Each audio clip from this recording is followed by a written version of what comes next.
والصلاة والسلام على من لا نبي بعده وعلى آله وأصحابه الذين أوفوا وعده.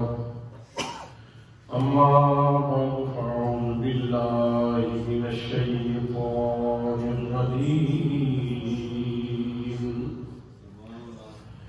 بسم الله الرحمن الرحيم. خلق الموت والحياة ليبلوكم أيكم أحسن عملا. وقال الله تعالى في مقام آخر: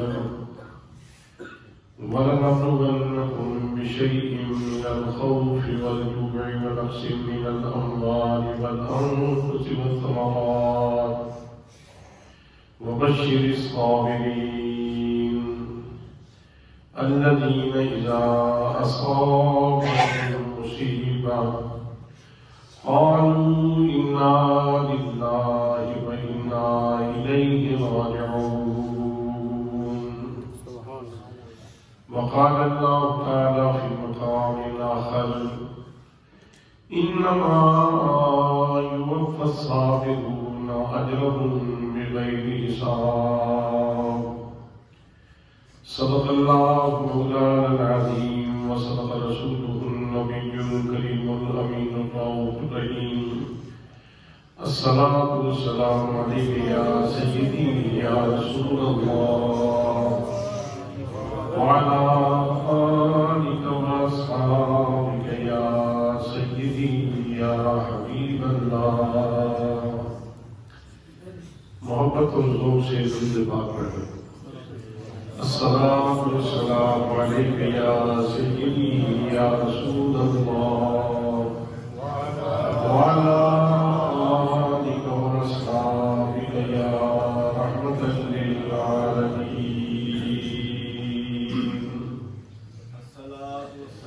اس سلام زندگانی میں اس سلام زندگانی میں اے مالک کن فیکون میری ہے حقیقت یہی انا للہ و انا الیہ راجعون.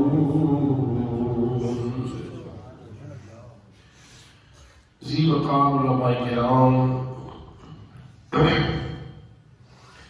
معززین علاقہ، برادران اسلام، برادران طریقت، برادران محبت، السلام علیکم ورحمۃ اللہ وبرکاتہ. آج کی یہ سوگوار محفل مخلصی فی اللہ جناب میاں منور حسین صاحب، ان کی دو بیٹیاں اور میاں عابد حسین صاحب، میاں خالد حسین صاحب، ان کی دو بہنیں اللہ کی قضا سے، اللہ کے فیصلے سے جو رحلت فرما گئی، ان کے ایثار ثواب کے لیے انعقاد پذیر ہے. ہماری دعا ہے کہ اللہ کریم ان دونوں بہنوں کو جنت الفردوس میں اعلیٰ مقام نصیب فرمائے.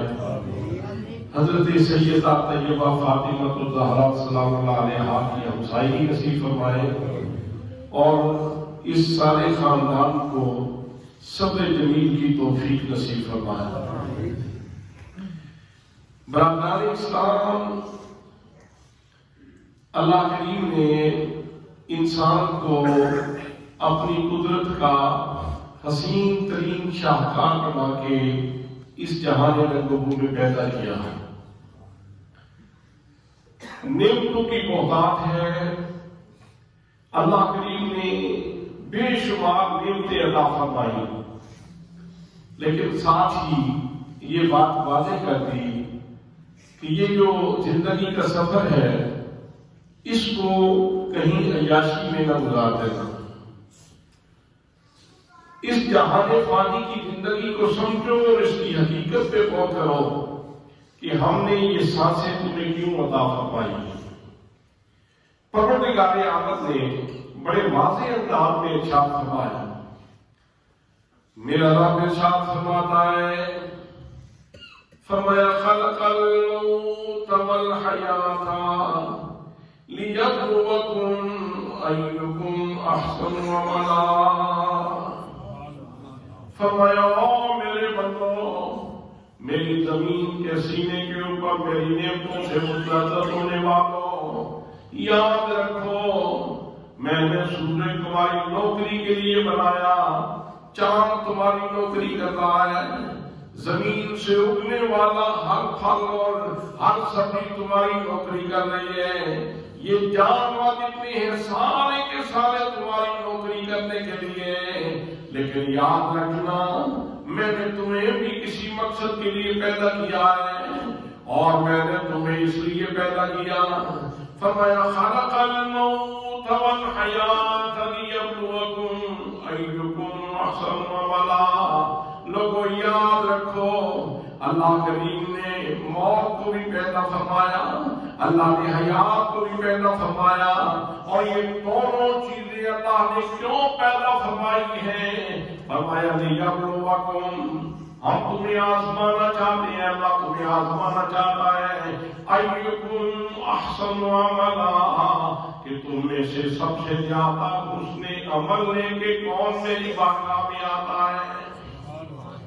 حضرات محترم، جہان فانی ہے، یہاں جو بھی آیا ہے اس نے جانا ہے. اللہ کریم نے قرآن مقدس میں ارشاد فرمایا، فرمایا کل من علیہا فان ویبقی وجہ ربک ذو الجلال والاکرام. فرمایا لوگوں سن لو، یہاں جو بھی آیا ہے وہ ضرور فنا کے کھاٹ میں اترے گا، اگر باقی رہے گی تو وہ ذو الجلال والاکرام کی ہستی باقی رہے گی. تو یہ سانسوں کی مالا تو ضرور ٹوٹنی ہے. تو ارشاد فرمایا یہ لمحے تمہارے پاس بڑے قیمتی ہیں، اور اس کو حضرت امام غزالی رحمۃ اللہ تعالیٰ علیہ نے بڑی خوبصورتی کے ساتھ ایک بڑی پیاری مثال دے کے سمجھایا. آپ ارشاد فرماتے ہیں ایک کسان اپنے گھر سے نکلتا ہے، فصل پکی ہوئی ہے، روزانہ اسے چڑیاں اڑانا پڑتی ہیں. ایک دن جو گھر سے نکلا تو اس کو کہیں سے یواقی کو جواہر کی تھیلی مل گئی، قیمتی موتیوں کی تھیلی مل گئی. اب سادہ انسان تھا، یواقی کو جواہر کو جانتا نہیں تھا. جب اس نے تھیلی کھولی تو اس کے اندر قیمتی موتی تھے. کہنے لگا واہ کیا اچھا ہوا، آج مجھے تیار شدہ پتھر مل گئے. پہلے میں پتھر تلاش کرتا تھا، پھر ان کو گھڑتا تھا، پھر ان کو گلیل میں رکھتا تھا، اور پھر جا کے چڑیاں اڑاتا تھا. آج تو بڑا آسان کام ہو گیا، گھڑے گڑائے پتھر مل گئے، تیار شدہ پتھر مل گئے، آج چڑیاں اڑانے کا مزہ آئے گا. اس نے وہ تھیلی دی اور جا کے اپنی فصل کے بننے کے اوپر بیٹھ گیا.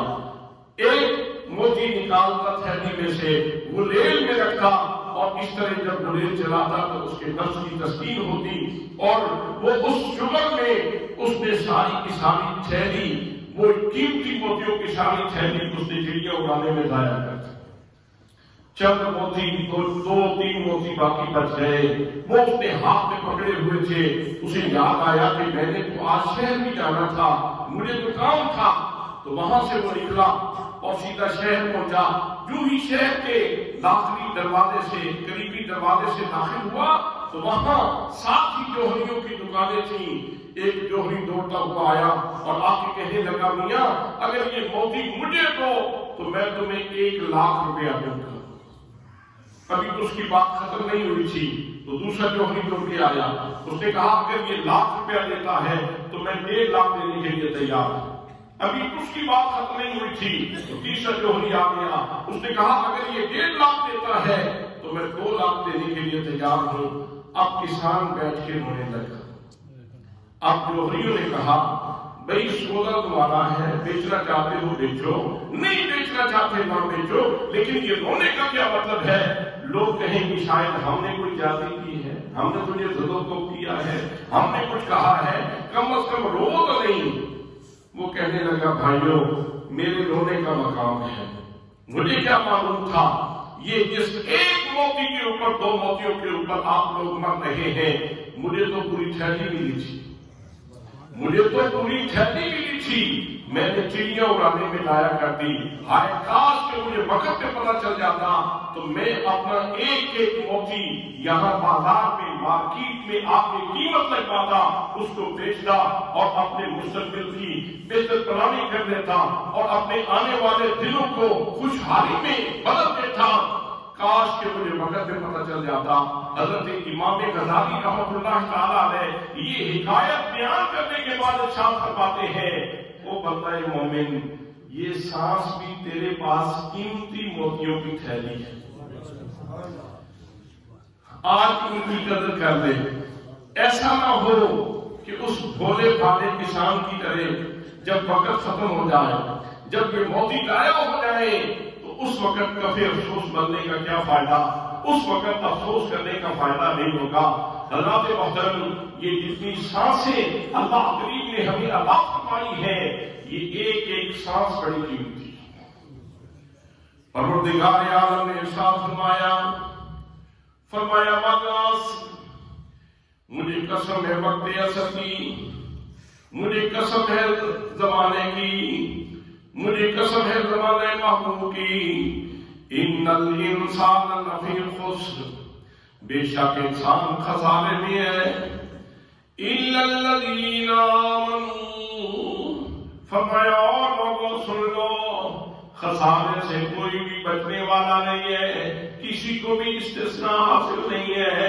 ہاں خسارے سے بچنے والے لوگ وہ ہیں، استثناء کو حاصل ہوگی جنہوں نے عمل صالح کیے۔ فرمایا الا الذین آمنوا وعملوا الصالحات، جو ایمان لائے اور جنہوں نے نیک عمل کیے، وتواصوا بالحق وتواصوا بالصبر، اور جو حق بات کی تلقین کرتے رہے اور صبر کی تلقین کرتے رہے، وہ لوگ خسارے سے بچ جائیں گے۔ وہ لوگ خسارے سے بچیں گے جو ایمان لائے اور جنہوں نے نیک عمل کیے۔ لیکن یہاں اللہ کریم نے جو تمہید باندھی، جو بات سمجھانے کا انداز ہے وہ کتنا قیمتی ہے کہ اللہ کریم نے اس بات کو ویسے نہیں شروع کیا، ویسے یہ اللہ کا کلام تھا، اس خالق کا کلام ہے، سارے کلاموں سے افضل ہے، لیکن اس کی ابتدا جو اللہ نے فرمایا والعصر، مجھے قسم ہے وقت عصر کی، مجھے قسم ہے مطلق وقت کی، اور مجھے قسم ہے زمانہ محبوب کی۔ علماء نے اس کے 3 معنی بیان کیے ہیں۔ فرماتے ہیں اللہ نے وقت عصر کی قسم اٹھائی، اس کی وجہ یہ ہے کہ بندہ جب بھی مرنے کے قریب آتا ہے، کوئی بھی وقت ہو تو اگر نماز کا عادی ہو، اللہ نے فرمایا حافظوا علی الصلوات والصلاۃ الوسطیٰ، نمازوں کی حفاظت کرو، خاص طور پہ صلاۃ الوسطیٰ کی، نماز عصر کی حفاظت کرو۔ اس کا فائدہ یہ ہوگا کہ اگر نماز کی عادت بن جائے گی اور نماز تمہاری فطرت ثانیہ بن گئی تو پھر جب مرنے کا وقت آئے گا تو محسوس یہ ہوگا کہ عصر کا وقت ہو رہا ہے، اس وقت بندے کی توجہ نماز کی طرف ہو جائے،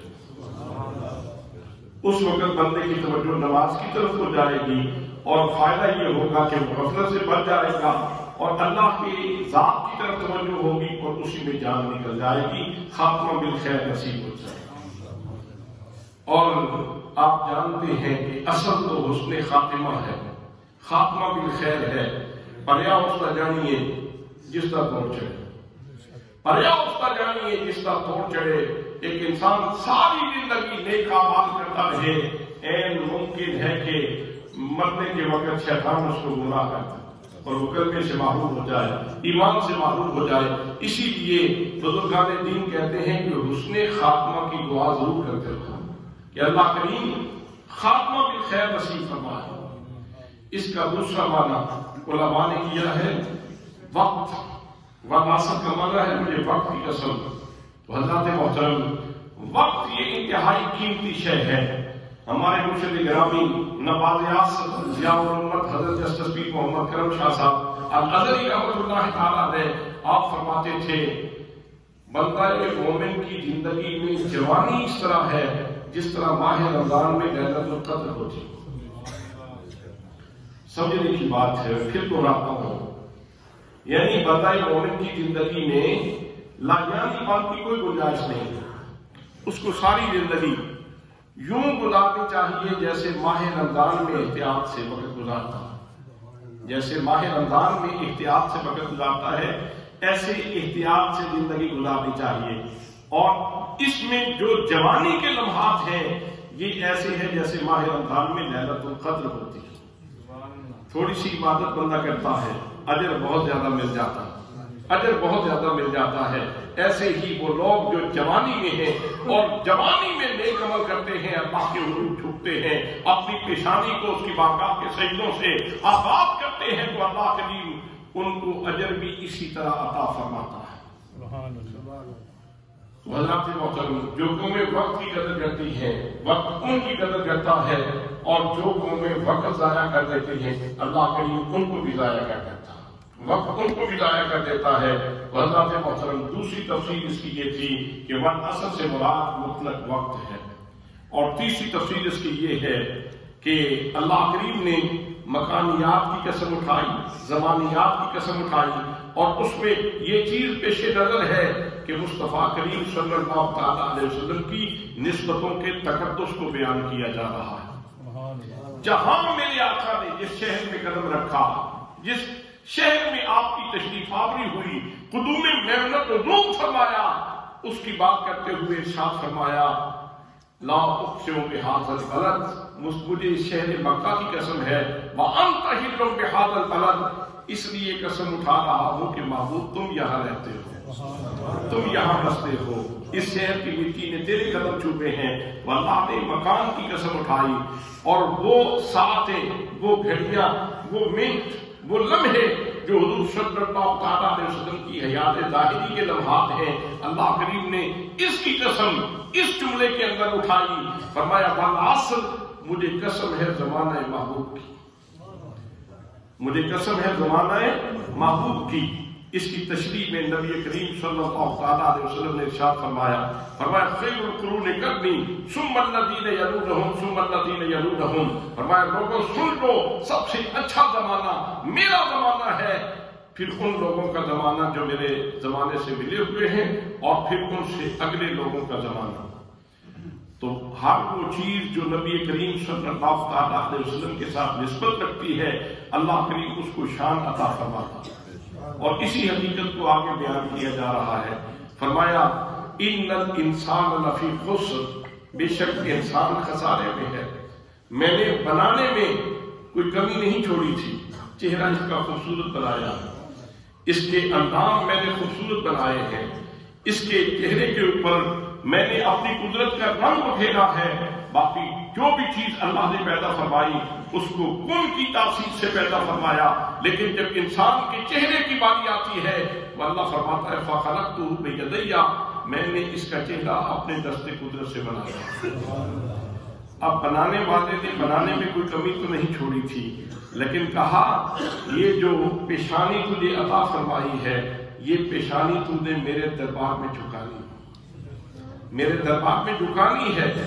اگر میری بارگاہ میں جھکو گے تو تمہارے شرف میں اور اضافہ ہوگا، تمہاری عظمت میں اور اضافہ ہوگا، تمہاری بلندی میں اور اضافہ ہوگا. اور اگر تم نے میری بارگاہ سے سرتابی کی اور میری بارگاہ سے اعراض کیا اور میری بارگاہ سے چشم پوشی کی تو پھر سنو، میں شرف انسانیت بھی چھین سکتا ہوں، میں شرف انسانیت بھی چھین سکتا ہوں. حضرات محترم، اللہ نے فرمایا ان الانسان لفی خسر، بے شک انسان خسارے میں ہے، بے شک انسان خسارے میں ہے. سب انسانوں کے بارے میں کہہ دیا، لیکن آگے استثناء بھی بیان کر دی، استثناء بھی بیان کر دی. فرمایا الا الذین آمنوا، سوائے ان لوگوں کے جو ایمان لائے، سوائے ان لوگوں کے جو ایمان لائے.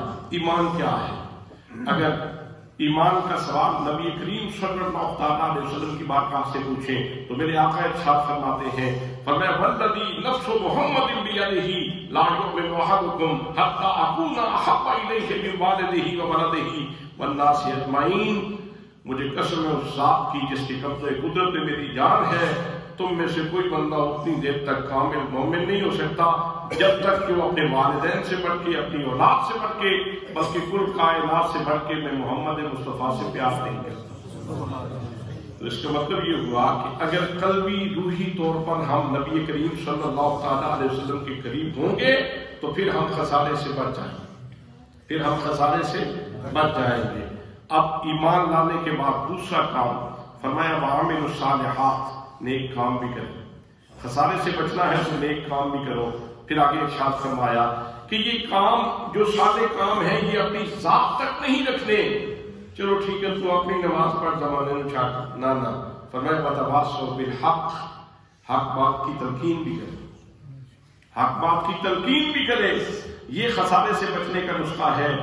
اور پھر ساتھ فرمایا وَتَوَاصَوْا بِالصَّبْرِ، اور صبر کی تلقین کرے۔ اور جب کسی انسان کو صدمہ آتا ہے تو اس وقت اسے تلقین کرنے والوں کی شدید ضرورت ہوتی ہے۔ حضرات محترم، انسانی زندگی ہے، اس میں نشیب بھی آتا ہے، اس میں فراز بھی آتا ہے، اس میں دکھ بھی آتا ہے، اس میں سکھ بھی آتا ہے، اس میں خوشی بھی آتی ہے، اس کے اندر غمی بھی آتی ہے، ہر معاملے سے انسان گزرتا ہے۔ لیکن جب دکھ آئے اس گھڑی اسے ضرورت ہوتی ہے ایسے لوگوں کی جو کہیں کہ میاں یہ میرا کندھا حاضر ہے، اس کے اوپر سر رکھو اور آنسو بہا لو جتنے بہانا چاہتے ہو اور اپنے دل کا غم ہلکا کر لو۔ حضرات محترم، جس گھر سے ایک بندہ نہیں، دو بہنیں اکٹھی اس جہان فانی سے چلی گئیں، آج وہ پورا خاندان سوگوار ہے، آج وہ سارے شدید کرب میں ہیں۔ لیکن اس ہنگام بندہ مومن کا خاصہ کیا ہے؟ وہ کہتا ہے جی میں پیارا راضی ہو، جی میں پیارا راضی ہوئے، اج مرضی دیکھ سجن دی، جے کر مرضی اپنی لوڑے، پھر گل کبھی نہیں بنتی۔ حضرات محترم، ان لمحوں کے لیے اللہ کریم نے ارشاد فرمایا وَلَنَبْلُوَنَّكُمْ بِشَيْءٍ مِّنَ الْخَوْفِ، ہم ضرور آزمائیں گے۔ یہ دنیا ہے، یہ آزمائش کا ہے، اس کے اندر نعمتیں بہت ہیں، اس کے اندر حسن بہت ہے، اس کے اندر جمال بہت ہے، اس کے اندر اٹریکشن بہت ہے، اس کے اندر جاذبیت بہت ہے، یہاں دل بہلانے کے سامان بہت ہیں، لیکن صرف دل بہلانے کے سامان نہیں ہے، یہ جہان ابتلا بھی ہے، یہ جہان آزمائش بھی ہے، یہ جہان تکلیف بھی ہے۔ ہم یہاں مکلف ہیں اور عیاشی کرنے کے لیے نہیں آئے، اگلا جہان سنوارنے کے لیے آئے۔ یہ جہان فانی ہے، اصل وطن تو ہمارا وہ ہے جہاں ہم نے لوٹ کے جانا۔ حضرات محترم، تو ارشاد فرمایا وَلَنَبْلُوَنَّكُمْ بِشَيْءٍ مِّنَ الْخَوْفِ، ہم خوف دے کے آزمائیں گے، وَالْجُوعِ بھوک دے کے آزمائیں گے، وَنَقْصٍ مِّنَ الْأَمْوَالِ مالوں میں کمی کر کے آزمائیں گے، وَالْأَنفُسِ اور جانوں میں کمی کر کے آزمائیں گے، وَالثَّمَرَاتِ اور پھلوں میں کمی کر کے آزمائیں گے۔ ہماری طرف سے آزمائش کسی بھی شکل میں آ سکتی ہے، لیکن اب دو طرح کا ریسپانس ہوگا، دو طرح کا نتیجہ ہوگا۔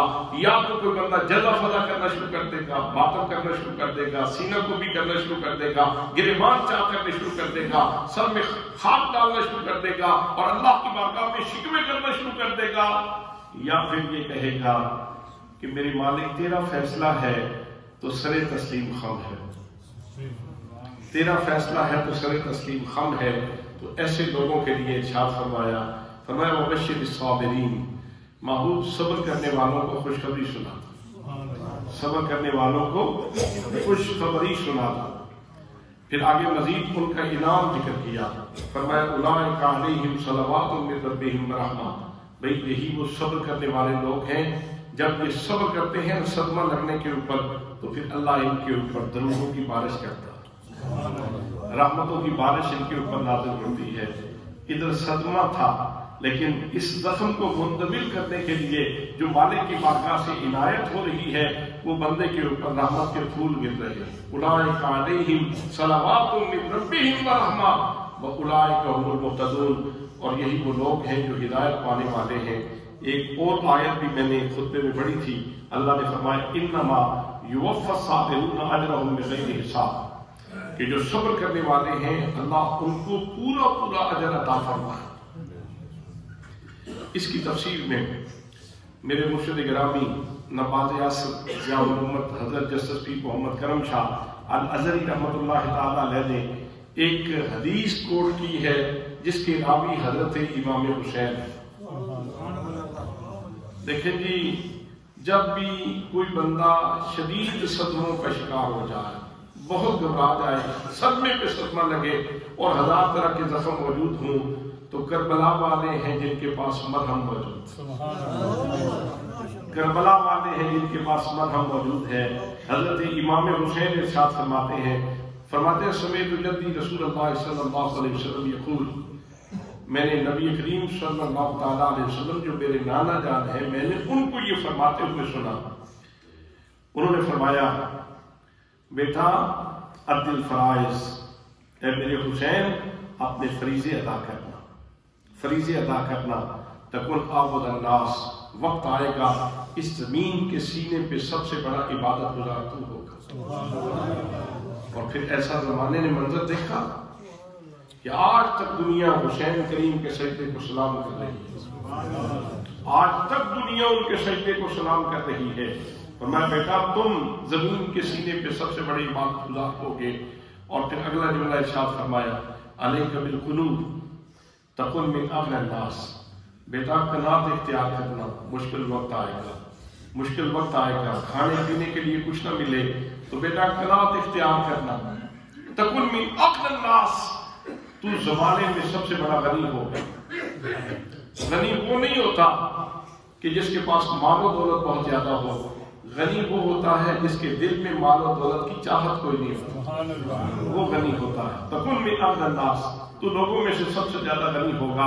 اگلا جملہ جو آپ نے ارشاد فرمایا ان فی الجنت لشجرۃ یقال لها شجرۃ البلوى، بیٹا جنت میں نا ایک درخت ہے جس کو شجرۃ البلوى کہا جاتا ہے۔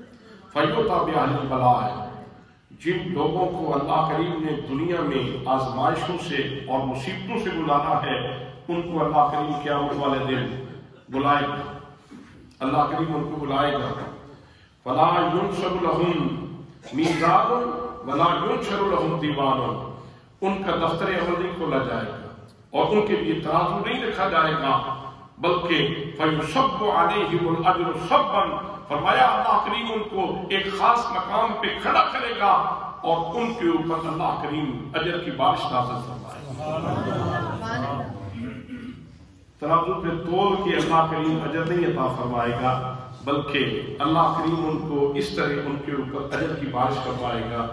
اس کا مطلب یہ ہوا کہ اگر انسان کو نعمت ملے اور اس کے اوپر شکر کرے تو پھر بھی رب راضی، اور اگر انسان کے اوپر تکلیف آئے اور اس کے اوپر انسان صبر کرے تو پھر بھی بندہ مومن کے اوپر اللہ کی رضا، اللہ کی خوشنودی، اللہ کا کرم، اللہ کی عنایات برستی ہیں۔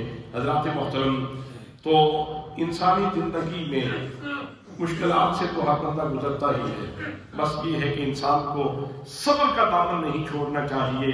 نبی کریم صلی اللہ تعالیٰ علیہ وسلم کا ایک ارشاد گرامی یہ بھی ہے، فرمایا بندہ مومن کو چونٹی کاٹے تو اس کے اوپر بھی اس کو صدقے کا ثواب ملتا ہے۔ اگر کانٹا چبھتا ہے بندہ مومن کو تو اس کے اوپر بھی اس کو صدقے کا ثواب ملتا ہے، اللہ کریم اس کے اوپر کرم فرماتا ہے۔ تو حضرات محترم، اللہ نے ارشاد فرما دیا کہ تم یہاں عیاشی کے لیے نہیں آئے، بلکہ جہان ابتلا میں ہو، جہان آزمائش میں ہو، اور میں دیکھنا چاہتا ہوں کہ تم میں سے کون ہے جو میری بارگاہ میں آتا ہے تو حسن عمل لے کے آتا ہے۔ ہمیں کوشش یہ کرنی ہے کہ ہم اپنے کام کو عمل سے حسن عمل تک لے جائیں، اپنے کام کو عمل سے حسن عمل تک لے جائیں۔ عمل کو حسن عمل تک لے جانے کی سبیل کیا ہے، لے جانے کا طریقہ کیا ہے؟ پانی پینا ہے، یہ عمل ہے، لیکن اگر اس کو سنت طریقے سے پی لیا جائے یہ حسن عمل۔ سبحان اللہ۔ اپنے عمل کو مرکز حسن کے قریب لے جاؤ، اور مرکز حسن کیا ہے؟ نبی کریم کی ذات گرامی، نبی کریم کو اسوہ، نبی کریم صلی اللہ تعالیٰ علیہ وسلم کا نمونہ۔ کھانا کھانا یہ عمل ہے، لیکن اگر سنت کے مطابق کھا لیں گے تو یہ حسن عمل بن جائے گا۔ حضرات محترم، دیگر جتنے بھی معاملات کرتے ہیں، لوگ تجارت کرتے ہیں، عمل ہے، لیکن اگر سنت طریقے سے کریں گے تو حسن عمل بن جائے گا۔ اور جب ہر طرف سے حسن عمل کی خوشبو آئے گی تو پورا معاشرہ خوبصورت ہو جائے گا۔ دعا ہے کہ اللہ کریم ہمیں اپنے قرآن سے اور نبی کریم صلی اللہ تعالیٰ علیہ وسلم کے فرمان سے حسن کشید کر کے اپنی زندگیوں کو منور کرنے کی توفیق نصیب فرمائے۔ میں دعا کرتا ہوں کہ اللہ کریم اس سوگوار خاندان کو صبر جمیل کی توفیق نصیب فرمائے، اور ہماری ان بہنوں کو، بیٹیوں کو اللہ کریم اپنے جوار خاص میں جگہ نصیب فرمائے، اللہ کریم ان کی مغفرت فرمائے، اور باقی جتنے افراد ہیں گھر کے، اللہ کریم ان کو صحت و سلامتی کے ساتھ سلامت رکھے، مالا مال رکھے۔ وما علیہ الا البلاغ المبین۔